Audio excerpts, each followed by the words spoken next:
Sir सियासत को क्या फायदा हुआ इसलिए कि पहले आपके दौर में फॉरवर्ड ब्लॉक बना, आप उस फॉरवर्ड ब्लॉक में सामने आए, आपको वज़ीर आज़म बनाया गया, अब आपकी काबीना के अंदर से लोगों ने निकल के एक ब्लॉक बना लिया और ओवरऑल जो सिचुएशन हमें नजर आती है कि अवाम के अंदर थोड़ा सा आपको रिजेंटमेंट नजर आती है सियासतदानों के हवाले से। अवामी एक्शन कमेटी को आप देख लें, वो लगता है ऐसे है कि वो इस वक्त मेन जो है ना पॉलिटिकल पार्टी वो हैं, सियासतदान कहीं पीछे चले गए।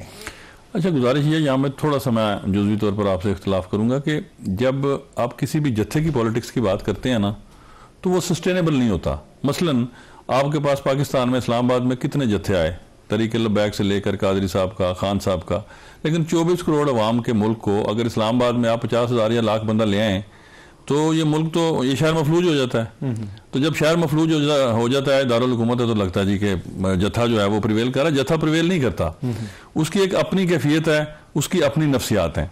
जबकि अगर उन्हीं जमातों को जो ये जत्थे गैदर करते हैं उन्हें कहा जाए कि जाए इंतखाबी अमल का हिस्सा बने तो शायद उनकी पूरे पाकिस्तान में एक आध सीट भी नहीं बनती। तो जमहूरी अमल जो है वो पुरतशद्दद या मुतशद्दद रवायात का हामिल नहीं होता। जब आप उसमें तशद्दुद का अंसर शामिल करेंगे तो फिर उसको आप जमहूरी अमल से तशबीह नहीं दे सकते हैं। Same is the case in Azad Kashmir. अब मसलन नए प्राइम मिनिस्टर आए हैं, पीपल्स पार्टी ने अच्छे जलसे किए हैं, कामयाब जलसे किए हैं, तो आपने ये देखा कि अवामी एक्शन कमेटी जो है बहुत बैकफुट पे गई है। क्योंकि यही जो हमारी सियासी जमातें थीं इनके कुछ कारकुनान उस अवामी एक्शन कमेटी का हिस्सा भी थे। अब चूँकि आमदा इंतखाबात में नई सफ़बंदी होनी है और जो मसाइल हैं उनके ऊपर अब पब्लिक नैरेटिव जो है उसने बराह रास्त अपना इम्पैक्ट डालना है वोट की सूरत में। तो अगर ये एक्शन कमेटी इतनी मजबूत है तो इनको सियासी जमात बन के अपना सिग्नेचर अवाम के सामने पेश करना चाहिए। अच्छा सर, अवाम को ये भी तो फील होता है ना कि हम एक हुकूमत को इलेक्ट करते हैं, जिस तरह पहले पीटीआई की हुकूमत थी, आप भी उसका हिस्सा थे। अब इस दौरान ये ऑलमोस्ट तीसरी हुकूमत है। अवाम ने इनके लिए वोट नहीं किया था। अवाम ने इसलिए वोट नहीं किया था कि फैसल साहब आके वजीर आजम बने या आप आके वजीर आजम बने, वो किसी और के लिए किया था उस वक्त। और उसकी वजह से फिर आप देखते हैं कि अवाम को यह लगता है कि शायद हमारे वोट की उस तरह इज्जत नहीं है। देखिए, पार्शली आपके सवाल से इख्तलाफ नहीं है, लेकिन ऑन द ग्राउंड जो रियलिटी है वो ये नहीं है। पावर पॉलिटिक्स में लॉ ऑफ सर्वाइवल जो है वो भी मलहूज़े खातिर रखना होता है, लॉ ऑफ नेसेसिटी के साथ। सियासत अगर आप बंद गली में धकेल दें, बंद दरीचों में धकेल दें, तो फिर आप ये खुद जानते हैं, ज़ाती तौर पर इसने आपने भी बेताशा कमेंट्स किए हैं कि फिर अगर बहुत ज़्यादा कसरत राय से भी जो हासिल मैंडेट है वो भी कभी आपके काम नहीं आता। सियासत में रास्ते तलाश करने हैं, चाहे अंधेरे जितने भी घटाटोप हों। जब आप इनको बंद गलियों में या कन्फ्रंटेशन की सूरत में ले जाएंगे तो फिर मैंडेट तो एक तरफ रह जाएगा, पॉलिटिकल स्पेस ही स्क्वीज हो जाएगी, तो फिर अवामी राय तो रास्ते में रहेगी ना।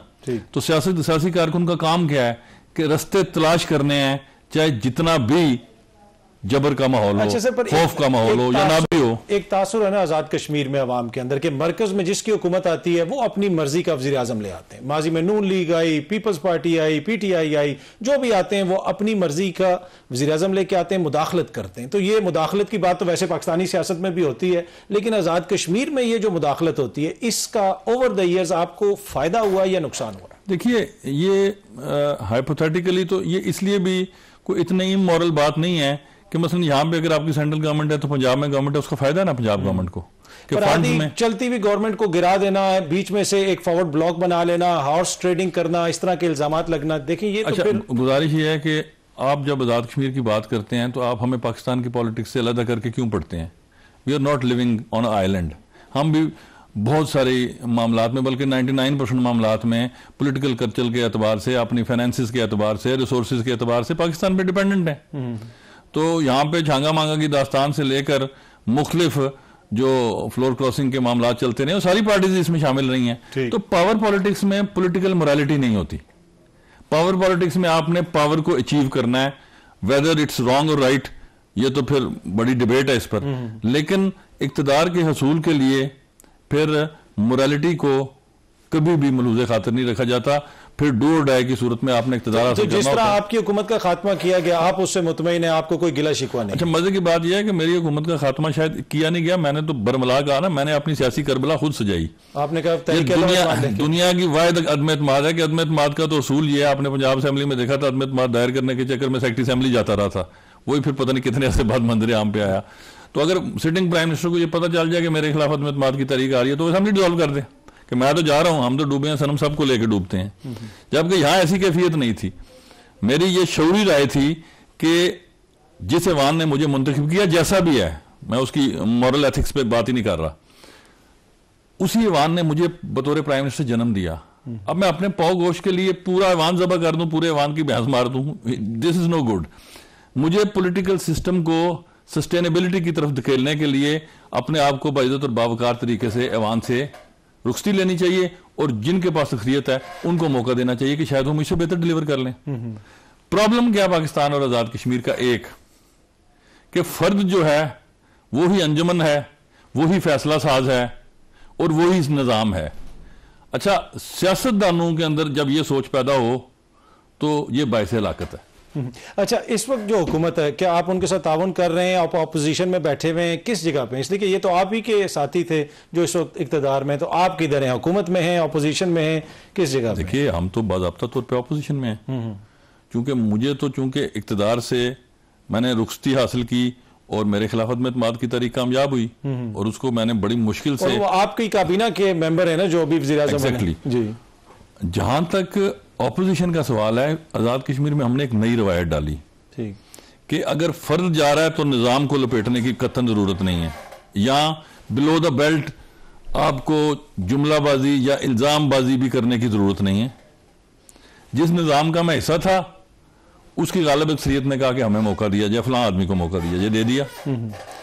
अच्छे काम करेंगे पूरी मजबूती से, उनकी हमायत अपोजिशन में रह के करेंगे। थोड़ा सा हमारे जमहूरी रवैयों में अगर आप मगरिब का भी अगर आप शबीह देख लें तो काज़िम साहब जुर्म क्या है इसमें? जब हम जमहूर की बात करते हैं, डेमोक्रेसी की बात करते हैं, डेमोक्रेसी पे यकीन रखते हैं, तो फिर अगर उनके नॉर्म्स भी कुछ महदूद तक फॉलो, जुज़वी तौर पर ही फॉलो कर लिए जाए तो हर्ज क्या है? अच्छा, पर आपसे कोई ना कोई इशू तो उनको होगा ना जो आपको तब्दील किया गया। देखिए ना, आपके ये साथी थे, अभी 1.5 साल रह गया है और दोबारा इंतखाबात होने वाले हैं, तो क्या जरूरत थी कि तीसरे वज़ीर आज़म को लाया जाए इसी असेंबली से? मैंने आपसे 1.5 साल नहीं रह गया, अभी 7 माह रह गए, 7 अब क्लोजर पे है, 7 माह, क्रूज एल्टीट्यूड खत्म हो गया, अब हम लैंडिंग पे हैं। और तरक्याती फंड्स का भी जिक्र होता है, वो कितने अभी तक खर्च नहीं हुए, ये भी कहा जाता है कि बहुत सारे आपने। अल्हम्दुलिल्लाह ऐसी कतन कोई बात नहीं है। 3 माह का एक क्वार्टर है हमारा जो फेडरल गवर्नमेंट हमें रिलीज करती है, तो जो 31 दिसंबर तक जो तमाम डेवलपमेंट एक्सपेंडिचर है वो मैं तकरीबन 27-28 अक्टूबर को 27-28 में 27 अक्टूबर को मैं वो सारे के सारे फंड्स खर्च कर आया था। ठीक, उसमें कुछ पे फिर नई आने वाली गवर्नमेंट ने कदम लगाई, लेकिन बाद में उन्होंने भी उठा ली। अब तो 31 दिसंबर तक जो डेवलपमेंट का फंड है वो एक टेढ़ी पैसा भी इस वक्त गवर्नमेंट के पास नहीं है खर्चे के लिए। ठीक, हाँ, एक जरूर है कि मैंने फाइनेंशियल डिसिप्लिन नाफिज किया, उससे शायद कुछ दोस्तों को परेशानी हो सकती है, लेकिन उसके लिए मेरे पास ऑप्शन नहीं था। 3 रुपए बिजली और 2000 रुपया माना आटा, तो जो अरब रुपए का खसारा डेफिसिट था, यहाँ तो IMF प्रोग्राम चल रहा है, यहाँ से तो किसी ने देना नहीं था, तो फिर मुझे अपना रेकरिंग बजट जो है और नॉन डेवलपमेंट बजट उसको कम करना था, तमाम गैर जरूरी अखराजात या शी प्रोटोकॉल इनका खात्मा करना था, और मिसाल उसकी प्राइम मिनिस्टर को खुद बनना था। अगर मैं खुद सिगरेट पी रहा हूँ और पूरी कश्मीरी कौम को सिगरेट के नुकसान पर दर्स दे रहा हूँ, तो फिर लोगों ने मेरी तज़हीक की और मुझे तशनी का निशाना ही बनाना है।